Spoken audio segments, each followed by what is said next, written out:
Hola, ¿qué tal? Bienvenidos a una emisión más de este programa, La Silla Eléctrica, programa pues realizado por estudiantes de la licenciatura de Ciencias Políticas. Y en esta ocasión tenemos un invitado muy especial. Se encuentra con nosotros el doctor Guillermo Cejudo. Voy a dar un pequeño recorrido de su currículum, doctor. Entonces, es licenciado en Administración Pública por el Colegio de México, maestro por la London School of Economics and Political Science y doctor en Ciencia Política por la Universidad de Boston. Entre sus líneas de investigación destacan la evaluación, transparencia, rendición de cuentas, gobierno abierto, política social, federalismo y políticas públicas. Doctor, muchas gracias por estar en este programa. Ya nos presentamos. Mi nombre es Max Arias, los compañeros Elías. Muchísimas gracias por aceptar esta invitación. Y bueno, al contrario, muchas gracias. Estoy muy contento de platicar con ustedes. Muchas gracias, doctor. Y bueno, el tema del día de hoy es federalismo en tiempos de COVID. Doctor, ¿nos podría dar una pequeña introducción acerca de lo que es el federalismo para comenzar con esta mesa de diálogo? Por supuesto, con todo gusto. Pues el federalismo es una institución que sirve para distribuir poder, distribuir responsabilidades y distribuir recursos. Así como la democracia o la división de poderes, el federalismo es un conjunto de instituciones, reglas y procedimientos que sirven para que las personas, los ciudadanos, nos organicemos políticamente. Tiene tres características y hay un atributo muy importante sobre el cual quiero hablar al final, además. Esas tres características son, en primer lugar, que existen al menos dos órdenes diferenciados de gobierno con autoridades con legitimidad democrática propia.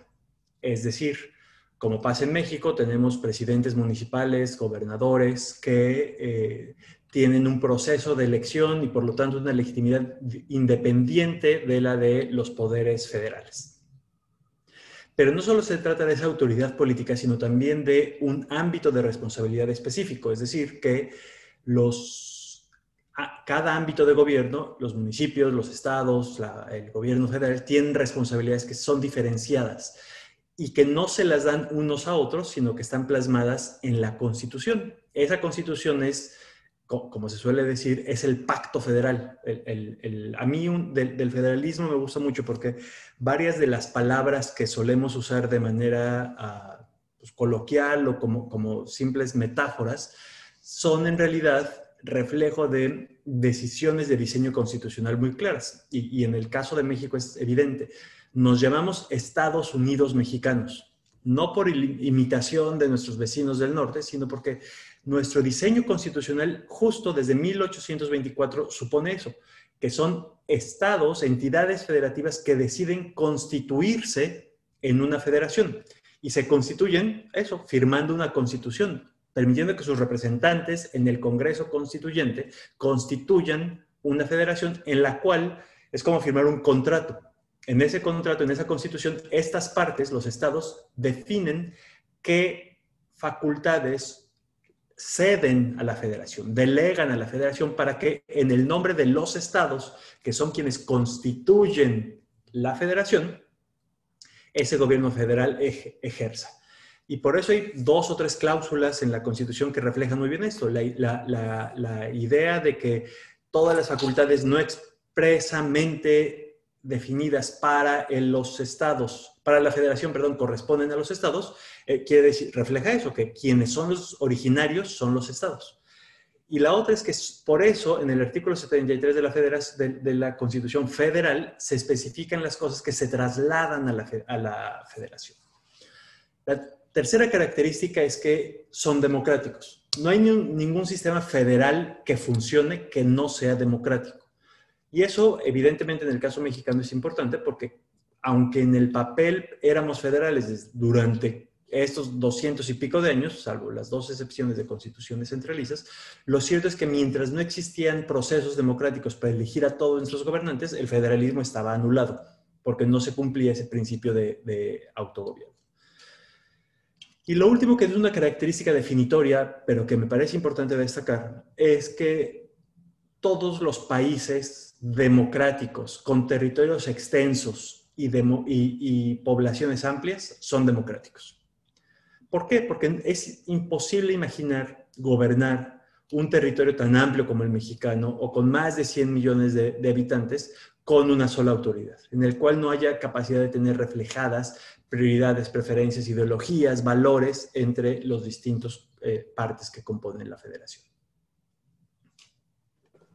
Muchísimas gracias, doctor. Y bueno, este sí es, como usted mencionaba, ¿no? De que se requiere un entendimiento entre los diferentes estados que componen a la federación, ya sea en cualquier régimen democrático, para poder tener como esa fluidez al momento de más que nada la administración pública, ¿no? Entonces, bueno, vamos con las primeras preguntas. Compañero Elías, acerca de la pregunta que tienes usted preparado. Sí, muchas gracias. También agradecer al doctor por aceptar la invitación. Y algo que comentaba era o que ha salido esos últimos días con la Alianza de los Gobernadores, la llamada Alianza Federalista. Y pues la verdad es que entre el público, académicos, sí hay una discusión, yo creo, a ver si, una duda, acerca de si es lo mismo el pacto fiscal y el pacto federal, ¿no? Creo que se ha confundido mucho, en los medios han dicho que es lo mismo cuando pues no es lo mismo, ¿no? Entonces, si nos puede aclarar la diferencia. Por supuesto. Qué bueno que lo preguntes, porque efectivamente en las últimas semanas pareciera que estamos usando alternativamente pacto federal y pacto fiscal como si fueran lo mismo. Déjame continuar la historia que estaba contando. Justo una de las grandes decisiones de cualquier arreglo federal, que es ese pacto, lo que estaba hablando antes, es el pacto federal. El pacto que firman, que acuerdan las entidades federativas en la Constitución para decidir, seremos una federación y tendremos un gobierno federal al cual le delegamos estas responsabilidades. Pero no solo se delegan responsabilidades, sino que también se delegan muy importante, recursos. Se definen como, y entonces uno de los atributos, una de las decisiones centrales de cualquier federalismo es cómo se van a tratar los dineros, quién va a recaudar qué y quién va a gastar qué. La decisión que ahí se resuelve es lo que se llama el federalismo, lo que suele llamar el federalismo fiscal, que en el caso mexicano solemos verlo como pacto fiscal, es decir, pero eso no está ni siquiera en la Constitución. Ese es un arreglo que está en el Sistema Nacional de Coordinación Fiscal, definido en la Ley de Coordinación Fiscal, en la cual simplemente los estados, que son quienes originariamente pueden recaudar, ceden a la federación porque es más eficiente, porque es más simple para los contribuyentes y por muchas otras razones, la facultad de recaudar. Pero no es que le cedan el dinero, le ceden la facultad de recaudar con la idea de que parte de esa recaudación después vuelva a los estados. Por eso existen esas figuras que, de nuevo, los nombres son muy reveladores. Hay una cosa que se llama la bolsa de recaudación participable. Es literalmente una bolsota de dinero que se parte en pedazos y se entrega a los estados conforme a fórmulas claras de distribución. Y lo que se entrega a los estados se llaman participaciones. Es decir, te regreso lo que según la fórmula te corresponde por lo que yo recaudé en tu nombre, por lo que yo recaudé dado que tú cediste esto. La discusión que ahora hay sobre el pacto fiscal es un llamado, si lo entiendo bien, de algunos gobernadores por revisar ese pacto fiscal. Algo que ha estado en la mesa de discusión, pues por lo menos desde los años 90, cuando conforme los gobernadores fueron volviéndose de distintos partidos y los municipios también, pues el arreglo básico en el cual la mayor parte del dinero estaba recaudado y gastado por el centro, no parece tener mucho sentido. Pero eso es distinto de llamar a romper el pacto federal. Nadie está pensando en un proceso separatista, en constituirse en una república diferente o en deshacer lo que está en la Constitución. Esa es una discusión completamente diferente. Afortunadamente, me parece a mí, hoy, salvo algunas voces estrambóticas, nadie imagina que México sea algo distinto de una república federal. Muchísimas gracias, doctor, y pues muy importante también la cuestión que menciona el compañero Elías, porque esto ha estado más como de moda, ¿no? Últimamente, con todo lo que es la pandemia. Y pues pasamos a la siguiente pregunta. Compañero Osvaldo. Gracias, doctor, por tomarnos la llamada. Y pues la pregunta también vendría al tema de la asignación de un presupuesto, ¿no? Que fortalece, bueno, tendrá un objetivo de fortalecer el federalismo en cuanto a la discusión de cuánto se le va a asignar al Estado y para respetar los ramos y todo ese tipo de cosas, ¿no? Pero, ¿cuál es el proceso o cuál sería un proceso ideal y necesario en una pandemia para asignar presupuesto? O sea, ¿qué cosas hay que considerar para tener una asignación de presupuesto pues equilibrada, ¿no? Entre los niveles de gobierno? Porque siempre está esa disputa de que por qué no me dan más o por qué se me recortó en tal ramo. Entonces, no sé, ¿qué consideraría usted o sea, que fuera lo ideal para asignar un presupuesto durante el siguiente año, ¿no? Porque hablamos de temas de gasto federalizado y de transparencia y rendición de cuentas que al fin y al cabo están muy burocratizados y creo que puede llegar el momento en el que no se vea como dinero para hacer una política pública, sino como una bolsa de dinero que se reparte y ya. Entonces, no sé, usted qué es lo que opina respecto a eso. Es una muy buena pregunta y creo que es importante poner en perspectiva esta discusión. Cuando se disputa el arreglo fiscal vigente, en realidad se hace evidente el síntoma de un problema muy serio que tenemos en nuestro federalismo, que es el enorme desbalance entre la recaudación y el gasto. Es verdad que los estados, que la federación recauda la mayor parte, pero eso no quiere decir que los estados y los municipios no podrían recaudar más. De hecho, México es de las federaciones en las cuales los gobiernos subnacionales, es decir, los estados y los municipios, recaudan menos. En cosas tan extremas como que México es el primero o segundo país más bajo de América Latina y el Caribe, es decir, incluyendo las repúblicas caribeñas y las repúblicas centroamericanas, que recauda menos predial sus municipios. Y ese es un problema muy serio, porque en la mayor parte del mundo, con arreglos federales, el predial es un impuesto fácil de cobrar, seguro, equitativo, predecible, y que además tiene una lógica progresiva. Quienes tienen las casas más grandes en las zonas más pudientes pagan más. Y es un impuesto que no es difícil cobrar. Nadie puede evadir impuestos, nadie puede simular que vive o no vive en un lugar o que su casa mide menos metros o tienen peores acabados. Eso debería ser muy simple cobrarlo. Y lo cierto es que no lo cobramos. Y eso priva a los municipios de muchísimo dinero. Entonces creo que un primer paso evidente sería que los estados y los municipios ejercieran eficazmente plenamente su capacidad recaudatoria que ya tienen. Pero lo segundo, a mí me parece que sí es muy importante empezar a imaginar un modelo en el cual los estados adquieren un poco más de facultades recaudatorias.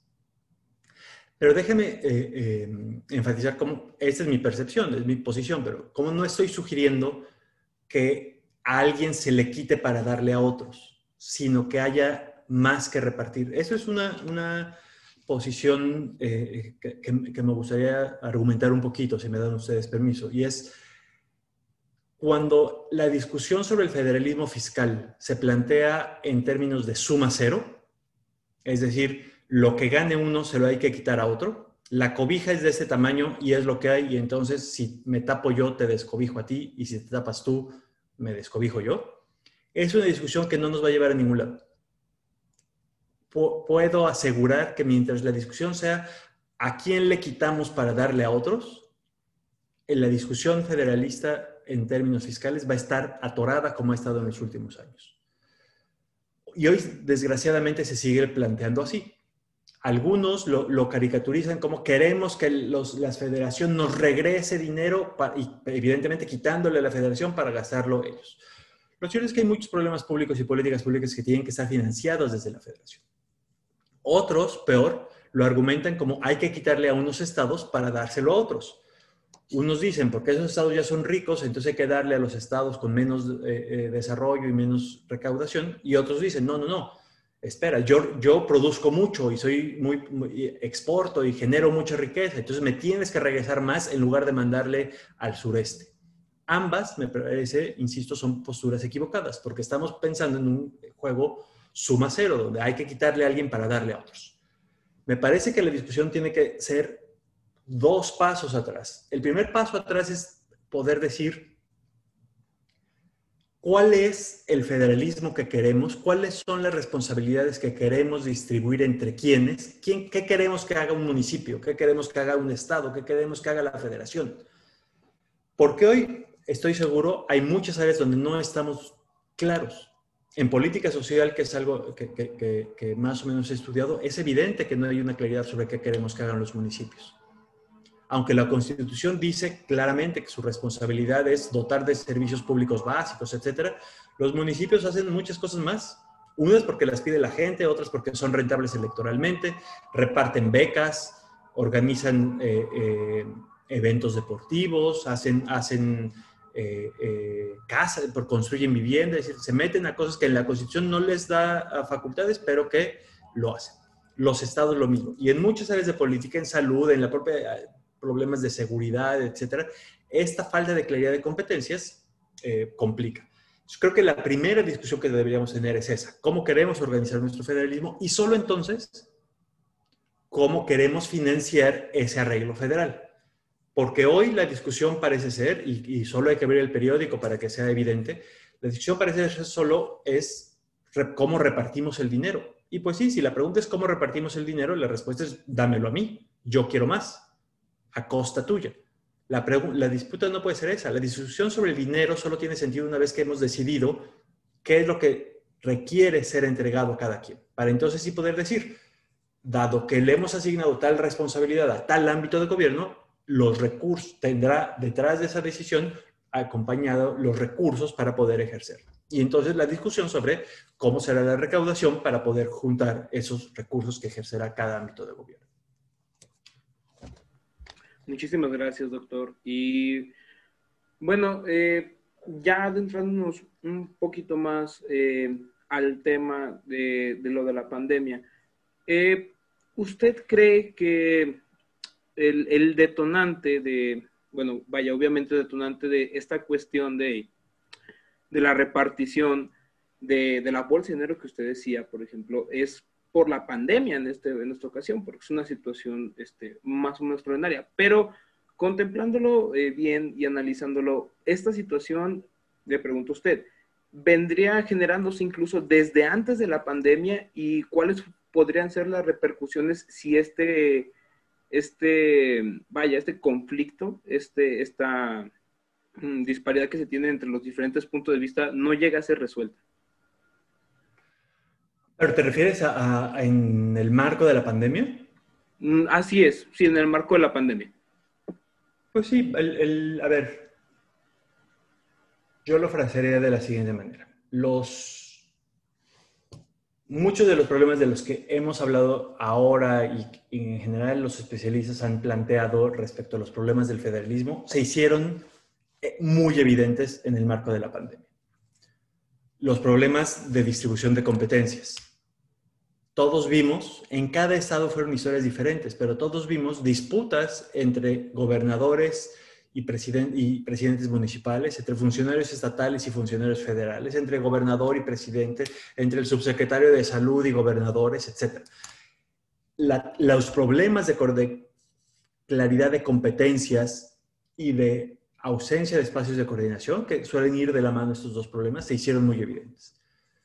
Hubo presidentes municipales que intentaron establecer toques de queda Hubo disputas terribles entre gobernadores y presidentes municipales sobre a quién le correspondía cerrar o no cerrar los bares. Ustedes recordarán en abril, mayo, que algunos gobernadores empezaban a disputar con la federación quién decidía cuándo o no se regresaba a las escuelas, o las vacunas, o el uso de mascarillas, o los retenes para entrar a ciertas regiones en algunos estados.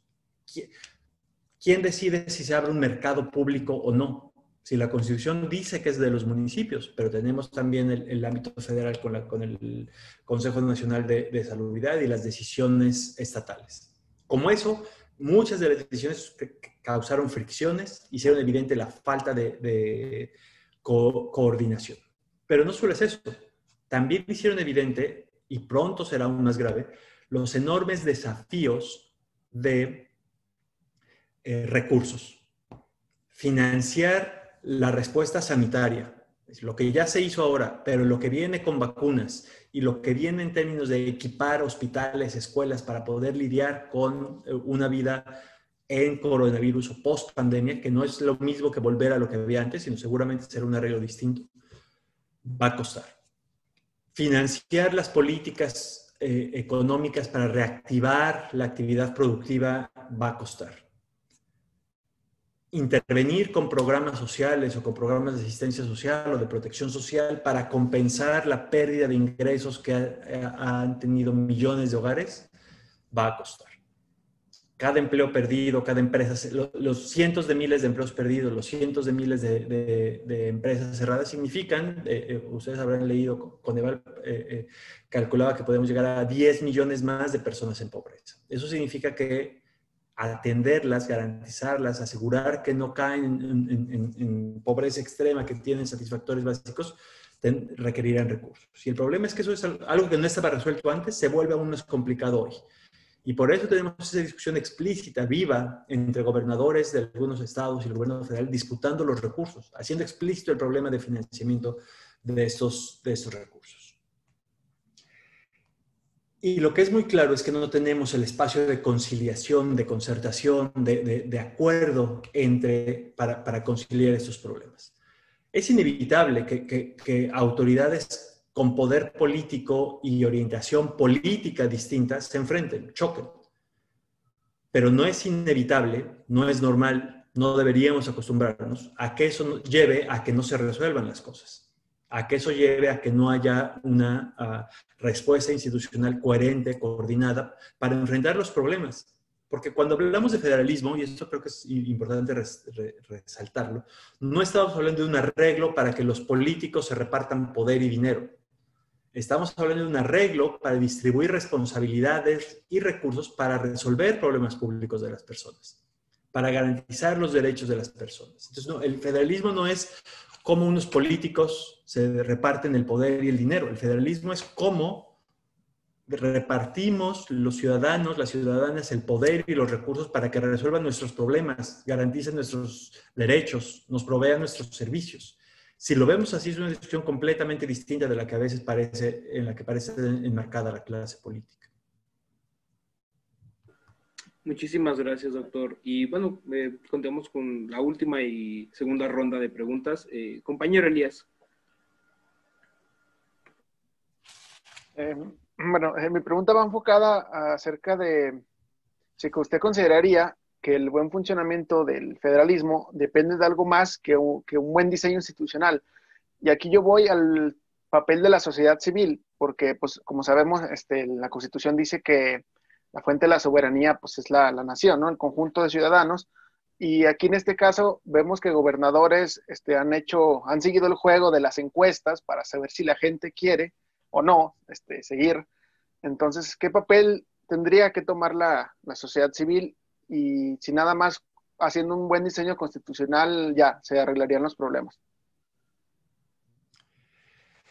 No, el federalismo es ante todo, y esto un colega profesor del CIDE, Ignacio Marván, lo dice enfáticamente y tiene toda la razón. El federalismo es ante todo un arreglo político. Y entonces cambia, el diseño constitucional funciona mejor o peor dependiendo de cómo coexiste con el arreglo político. Yo siempre pongo un ejemplo cuando doy clases sobre federalismo que me sirve mucho. La Constitución no cambió para nada de noviembre del 2000 a diciembre del 2000.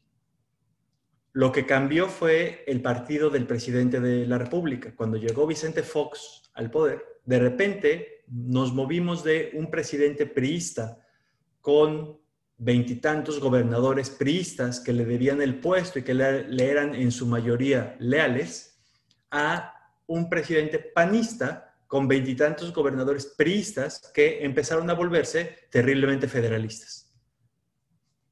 Y entonces la Constitución no cambió en nada, pero el funcionamiento de nuestro sistema federal se transformó radicalmente. Porque como institución no es solo un arreglo fijo y moldeable, es una institución que lo que hace es canalizar el conflicto político. Y ese conflicto político toma distintas formas dependiendo de la correlación de fuerzas. Hoy estamos viviendo una correlación de fuerzas compleja porque tenemos poderes federales unificados de un mismo partido, Senado, diputados y presidente, pero una mayoría de gobernadores que son de otro partido. Es una configuración diferente a la que solemos tener. Es más, creo que nunca habíamos tenido una configuración de este tipo. Incluso cuando la mayor parte de los gobernadores era de otro partido, el presidente no tenía mayoría en el Congreso, entonces tenía que negociar ahí. Ahora sí tenemos, y esa es una configuración muy compleja de atender, porque tienes los poderes federales que controlan recursos, leyes y decisiones de política pública y pueden enfrentarse. Durante mucho tiempo, este siglo, por lo menos durante los gobiernos panistas, el espacio donde el conflicto federal se resolvía era en la Cámara de Diputados o en el Senado, porque ahí los gobernadores tenían voz, los estados tenían voz, y eran ahí donde las disputas del presupuesto eran en las comisiones de presupuesto. Ahora dado que ahí no hay la discusión se vuelve mucho más viva e institucional. Entonces, para resumir, mi respuesta a tu pregunta sería, el federalismo funciona distinto en función de la correlación de fuerzas existente. Tiene la ventaja, sin embargo, y por eso por sí mismo el diseño no basta, que puede adaptarse para responder a esas distintas configuraciones. Pero requiere además, ya lo decías tú, una sociedad civil activa que le exija a todos los ámbitos de gobierno, pero también que reconozca y defienda el federalismo. Y como toda institución en democracia, requiere jugadores leales también, que no utilicen las instituciones para desmontar las instituciones, para minar su capacidad, sino que legítimamente reconozcan que el juego puede ser de conflicto, pero que se trata de cuidar el arreglo federal porque es lo que a todos nos sirve, porque son las reglas de nuestro juego y queremos que el juego siga funcionando. Muchísimas gracias, doctor. Y bueno, continuamos con la pregunta del compañero Osvaldo. Pues, doctor, en este caso, pues son problemas mucho más graves los que estamos viendo con el federalismo, y quizá México no es el único país que tiene este tipo de problemas. Y ahora, atendiendo a que es necesaria una participación activa de la sociedad civil, es necesario tener cambios en cuanto a los procedimientos o al actuar de las autoridades, si es que son competentes para hacerlos. Mi pregunta sería si el federalismo está en riesgo inminente ante la pandemia, ante los problemas que hay entre gobernadores, y ante los problemas que se ven en nuestros países federalistas incluso, donde hay un desequilibrio muy, muy grande entre facultades, entre recaudación y todo ese tipo de cosas. ¿El federalismo está siendo rebasado o cuál sería la solución para poder rescatar nuestro juego, como usted lo señala, y poder tener un federalismo que sea ya más sano y que nos dé pues más cosas buenas que malas que tratar? Mira, creo que la buena noticia es que yo no veo el arreglo federal en riesgo. No creo que el político esté imaginando en desmontar nuestro federalismo, etc. Veo también que en el mundo entero son mucho más frecuentes las transiciones de sistemas centralistas a más descentralizados que lo contrario. Por lo menos cuando son democracias. ¿Por qué? Porque las democracias requieren que se resuelvan los problemas de cada territorio, de cada persona, de cada comunidad. Y esas comunidades tienen necesidades y problemas diferentes. Entonces, el federalismo se ajusta mejor para responder a eso. Hoy en la pandemia lo vemos. Cómo reactivar la economía significa algo completamente distinto en un estado chiquito, planito, urbano, como Aguascalientes, que en Chiapas. Reactivar la industria significa cosas completamente distintas si estamos hablando de la industria del zapato en Guanajuato o de la industria turística en Quintana Roo. Combatir la pobreza es distinta a la pobreza urbana de Tijuana que la pobreza rural en Puebla o Veracruz, etcétera. Ejemplo tras ejemplo, es evidente que un país plural, heterogéneo, complejo como México solo puede funcionar si somos democráticos con un arreglo federal. La mala noticia, sin embargo, es que hoy nuestro arreglo federal no es eficaz para eso. Vivimos muchos de los problemas del sistema federal. Todos los sistemas federales tienen problemas de coordinación, enfrentamientos, disputas, y luego además tienen costos adicionales y tienen autoridades que chocan y se deslegitiman. Eso existe en todos los federalismos. Pero también hay ventajas, como la competencia por construir mejores políticas públicas, como el aprendizaje diferenciado, etc. El problema es que muchas veces son mucho más evidentes porque son más las desventajas que las ventajas en el funcionamiento cotidiano del federalismo. Porque no, en pocas palabras, y creo que el centro de mi respuesta a tu pregunta es esa, mientras no tengamos claridad de competencias, nuestro federalismo va a chocar con eso cotidianamente. Mientras una persona no sepa exactamente a qué ámbito de gobierno reclamarle qué, pedirle qué, exigirle qué, lo cierto es que el federalismo no va a funcionar como necesitamos. Y la peor noticia, o sea, una noticia aún peor que esto, es que yo no veo en el escenario actores políticos listos para entrar en serio a esa discusión. Que no sea por repartir el dinero o centralizar o descentralizar una u otra política pública, sino por ordenar nuestro régimen competencial y después de eso ordenar nuestro arreglo fiscal. Eso es lo que necesitaríamos hacer para poner a funcionar adecuadamente nuestro federalismo. Y por supuesto, hay muchísimas opciones de diseño y discusiones a las cuales valdría la pena entrar. Si hay estados, por ejemplo, donde tiene sentido empezar a imaginar un cuarto orden de gobierno, yo creo que sí. Si necesitamos un federalismo diferenciado, que de repente a lo mejor podamos descentralizar en ciertos municipios algunas tareas, pero no para otros municipios, porque son chiquitos o porque no tienen desarrollo institucional suficiente o porque no quieren o pueden. Y entonces en algunos puedes descansar en materia de seguridad, en otros no. A uno les puedes pedir tareas educativas, a otros no. Hoy eso no, los tenemos que tratar igual, como si fueran iguales, sabiendo que no son iguales, que cada uno de los 2.500 y pico son completamente diferentes y que muchos de ellos son historias hay municipios de tamaño de país. Hay municipios de 180 habitantes, entonces no puedes tratarlos igual, como simulamos que los tratamos igual hoy. Y por supuesto también finalmente tenemos que hacernos cargo de una nueva categoría que más allá de los estados y los municipios, que son las zonas metropolitanas, donde vive cada vez más de población, donde los problemas son completamente diferentes y no respetan jurisdicciones. Y hoy no tenemos el equipamiento institucional para hacer frente a problemas metropolitanos en lógica metropolitana.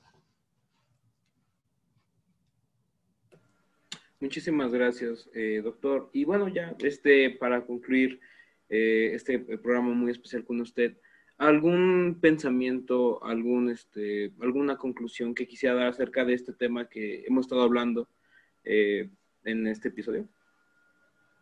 Claro que sí. Yo haría dos...